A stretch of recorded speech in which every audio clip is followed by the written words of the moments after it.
Knowledge চ্যানেলে স্বাগত জানাচ্ছি। আজকে আমি পঞ্চম শ্রেণীর 101তম ক্লাসটি নিচ্ছি। আজকের ক্লাসে আমি ভগ্নাংশের যোগ কী করে করতে হয় সে নিয়েই ক্লাস নেব। তো আমি প্রথমে দুটো অঙ্ক নিয়েছি। 113 পাতায় আছে একের ক এবং খ দুটো তুলে নিয়েছি। তো এখানে আমরা দেখতে পাচ্ছি এটি একটি অপ্রকৃত ভগ্নাংশ সঙ্গে অপ্রকৃত ভগ্নাংশের যোগ হয়েছে। এখানে কিন্তু দুটো মিশ্র ভগ্নাংশের যোগ করতে বলা হয়েছে। তো এই অঙ্কটা একটু একরকমের হবে, এটা কিন্তু একটু অন্য নিয়মে আমরা করব, একটু আলাদা হবে এই অঙ্কটা। তো প্রথমে ক নম্বর অঙ্কটা করছি। আমাদের নিয়ম হচ্ছে হর দুটোর লসাগু করে নিচে বসানো, 3 5 15 পাবো লসাগু। তাহলে এখানে হর দিয়ে এই লসাগুকে ভাগ করলে আমরা পাচ্ছি 3, 3 5 15। উপরের লবের সঙ্গে গুণ হয়ে বসবে সেই ভাগফল 3, যোগ 3 দিয়ে এই 15কে ভাগ করে পাচ্ছি ভাগফল 5। উপরের লব আছে 10-এর সঙ্গে সেই ভাগফল 5 গুণ হয়ে বসবে। তাহলে এখানে আমরা পাচ্ছি 3 বারং 36 যোগ 5 10-এ 50, নিচে হচ্ছে 15। তাহলে 36 এবং 50কে আমরা যোগ করলে পেয়ে যাব 86, নিচে 15। আমরা একে এখন ভাগ করে দেব। যেহেতু উপরে একটা বড় সংখ্যা এসেছে, 5 বার দেব, 5 15 75। তাহলে এখানে থাকছে 1 1 11। তাহলে 5 পূর্ণ 11/15। তাহলে আমাদের যোগফল, তাহলে নির্ণয় যোগফল 5 সমস্ত 11-র 15।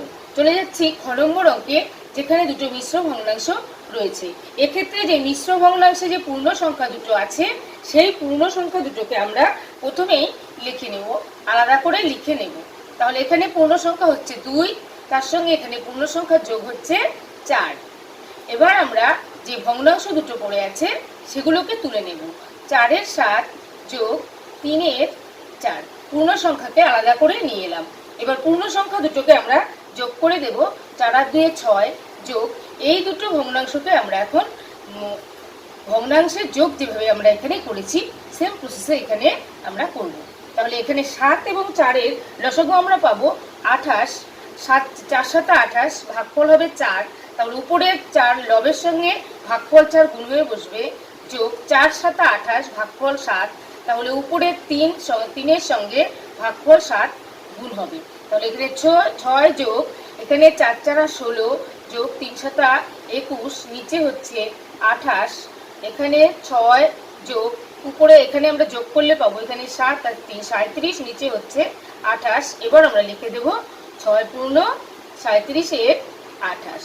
তাহলে এই পার্থক্যটা কিন্তু আমরা বুঝতে পারলাম। যখন এখানে পূর্ণ সংখ্যা না থাকবে তখন এই প্রসেসে করব, যখন পূর্ণ সংখ্যা থাকবে তখন আমরা এই প্রসেসে অঙ্কটা করব।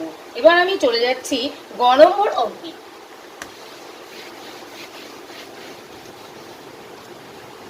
গ নম্বর অঙ্কে বলা হয়েছে 20-এর 3 যোগ 25-এর 2 যোগ 7-এর 6। আমরা লসাগু করব হরগুলোর। লসাগু করলে আমরা লসাগু পাবো 6।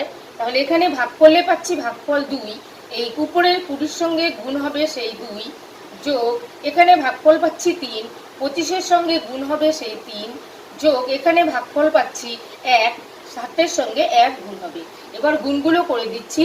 এখানে 40 যোগ এখানে আমরা 25-কে 3 দিয়ে গুণ করলে পাবো 75, যোগ 7, নিচে হচ্ছে 6। উপরে যোগ করলে আমরা পেয়ে যাব 122, নিচে 6। এবার আমরা 2 দিয়ে একটু কেটে ছোট করে নেব, লঘিষ্ঠ একটু করে নেব। 3 দুগুণে 6, নিচে 3, উপরে হচ্ছে 6 দুগুণে 12 আর 1 61। তাহলে আমরা পেলাম 61-এর 3। এখন আমরা উপরে যেহেতু বড় আছে আমরা ভাগ করে দেব। 3 দুগুণে 6, 1 নামিয়ে নিয়ে এলাম। ভাগটা কিন্তু আমরা আর করতে পারছি না, তাই শূন্যবাদ দেব। শূন্যবাদ দিলে 0 আসছে, অবশিষ্ট 1 থাকছে।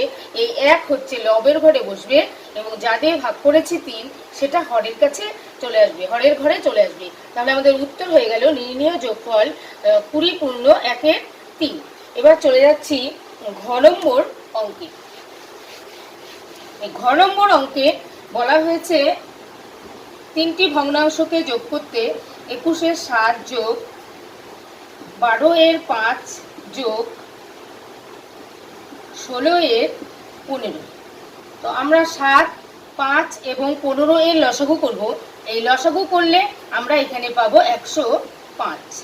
105 দিয়ে এবার এই 7 দিয়ে 105কে ভাগ করলে আমরা পাচ্ছি 15, উপরের 21-এর সঙ্গে গুণ হয়ে 15 বসবে, যোগ 5 দিয়ে 105কে ভাগ করলে আমরা পাচ্ছি 21, লব 12-র সঙ্গে গুণ হয়ে বসবে 21, যোগ 15 দিয়ে 105কে ভাগ করলে পাচ্ছি 7, উপরের 16-র সঙ্গে গুণ 7 হবে। এবার গুণগুলো আমরা করব। 21 আর 15 গুণ করলে আমরা পাবো 315, যোগ 12 আর 21-এ আমরা গুণ করলে পাবো 252, যোগ 17 আর 16 আর 7-এ গুণ করলে আমরা পাবো 112, নিচে 105। এবার আমরা যোগগুলো করে দেব। যোগ করলে আমরা পাবো 679, নিচে হচ্ছে 105। আমরা এটাকে লঘিষ্ঠ করব।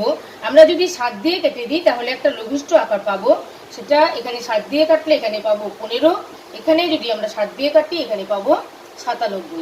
তাহলে আমাদের উপরে এলো 97, নিচে 15, উপরে যেহেতু বড় তাই আমরা এটাকে ভাগ করে দেব। 6 বার যাচ্ছে, 6 বার দিলে হচ্ছে 90, অবশিষ্ট থাকছে 5, এই 5 এখানে যে 5 অবশিষ্ট থাকছে, সরি এখানে হচ্ছে 97, তাহলে এখানে অবশিষ্ট থাকছে 7, তাহলে লবের ঘরে চলে যাচ্ছে 7, হরের ঘরে চলে আসছে নিচে যে হর আছে 15, সেই 15। তাহলে নির্ণয় যোগফল 6 পূর্ণ 7-এর 16, 15। এবার আমি চলে যাচ্ছি উম নম্বর অঙ্কে। এই উম নম্বর অঙ্কটিতে কিন্তু আবার সেই মিশ্র ভগ্নাংশের যোগ আছে, যেটা আমরা খ নম্বর অঙ্কে পড়েছি যে মিশ্র ভগ্নাংশগুলোকে যোগ করতে বলা হয়েছে। এই উম নম্বর অঙ্কেও কিন্তু এই মিশ্র ভগ্নাংশগুলোকেই যোগ করতে বলা হয়েছে। তো মিশ্র ভগ্নাংশে যখন যোগ করতে বলা হবে তখন আমরা পূর্ণ সংখ্যাগুলোকে আলাদা করে নেব। এখানে আছে 2, যোগ এখানে 1, যোগ এখানে 1। এবার যে ভগ্নাংশগুলো পড়ে থাকছে সেই ভগ্নাংশগুলোকে আমরা লিখব। মিশ্র পূর্ণ সংখ্যা বাদ দিয়ে ভগ্নাংশগুলোকে লিখব। এখানে 1-এর 5, যোগ এখানে 4-এর 15, এখানে হচ্ছে 1-এর 20। এবার এই পূর্ণ সংখ্যাগুলোকে যোগ করলে আমরা পাচ্ছি 4, যোগ এখানে যে ভগ্নাংশগুলো আছে এর আমরা এখন যোগ করে নেব। তাহলে যোগ করতে গেলে আমাদের নিয়ম হচ্ছে হরগুলোর লসাগু করা। তাহলে এখানে লসাগু করলে 5, 15 এবং 20 এর লসাগু করলে আমরা পাবো, তাহলে পাবো 12। উপরের 1 আছে লব, 1-এর সঙ্গে সেই ভাগফল 12 গুণ হবে, যোগ এখানে 15 দিয়ে 60কে ভাগ করলে আমরা পাচ্ছি 4, তাহলে উপরের 4-এর সঙ্গে সেই ভাগফল 4 গুণ হবে, যোগ 20 দিয়ে 60কে ভাগ করলে 3 পাচ্ছি, উপরের 1-এর সঙ্গে 3 গুণ হবে, যোগ 4, 4-এর 4 থাকবেই, পূর্ণ সংখ্যার যোগফল 4 থাকবে তার সঙ্গে। এবার আমরা উপরে যে গুণগুলো আছে সেটা করবো। 12কে 12, যোগ 4 4 আর 16, যোগ 3কে 3, নিচে হচ্ছে 60। তাহলে 4 যোগ, এবার এগুলোকে আমরা যোগ করে দেব। যোগ করলে আমরা পেয়ে যাব উপরে 31, নিচে হচ্ছে 60। তাহলে উত্তর হয়ে যাবে এই 4 পূর্ণ 31-এর 60। তাহলে নির্ণয় যোগফল 4 পূর্ণ 31-এর 60। এইভাবে আমরা শিশুদেরকে এই অপ্রকৃত ভগ্নাংশের সঙ্গে কিংবা প্রকৃত ভগ্নাংশের সঙ্গে প্রকৃত ভগ্নাংশের যোগ কিংবা যখন মিশ্র ভগ্নাংশগুলোকে যোগ করতে বলা হবে তখন আমরা এই প্রসেসে এই অঙ্কগুলো শিশুদেরকে শেখাবো। আজকের এই ক্লাসটি ভালো লাগলে লাইক করবেন, কমেন্ট করবেন, শেয়ার করবেন এবং আমার পরবর্তী ক্লাসটি পেতে আমার চ্যানেলটিকে সাবস্ক্রাইব করে আমার সঙ্গে থাকবেন।